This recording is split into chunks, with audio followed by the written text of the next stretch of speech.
I kid you not. The last thing I saw Sunday night before I fell asleep was Sid Vicious defeating Sting for the World Championship at Halloween Havoc 1990, and one of the worst finishes I have ever seen in my life. WCW can never give you a good payoff. Why does it always have to be a bogus finish? God! To be honest, I was only affected by 2 deaths in the world of wrestling. 3. Randy Savage, Bobby Eaton, and Jay Briscoe. And now Sid makes 4. Sid Vicious, or Psycho Sid, tried his hardest to be a heel, but he was just so damn charismatic and entertaining, it was impossible to hate him. This is how cool Psycho Sid was. He was so cool that sticking him in the ring with your top babyface was the kiss of death for your top babyface. When Sid Vicious eliminated Hulk Hogan in the 1992 Royal Rumble, the crowd erupted with joy. When he beat Shawn Michaels for the World Wrestling Federation title at Survivor Series 1996, it blew the roof off of Madison Square Garden.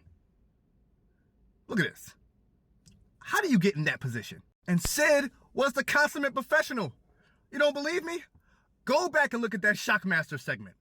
When Uncle Fred's fat ass fell through that wall, the only person who didn't break was Sid. He was still pretending to be intimidated by this fat, goofy-ass tugboat in a stormtrooper helmet. He's fat! You need more proof he was a professional? Yeah. He had to sell this. When I was a kid, I used to threaten to rearrange people's faces because I heard Sid say it to Brutus Beefcake on the barbershop. I didn't even know what rearrange meant. I just thought it sounded cool. Sid cut this promo on Hulk Hogan in '93 leading up to WrestleMania, and he used a line that I still use to this day when I'm playing anything competitive. He said, "Hogan, on your best day, you can't beat me. And you couldn't beat me on my worst." What? Bars! Rest in peace, man, to one of the best big men ever. And by far, the most charismatic and entertaining big man ever.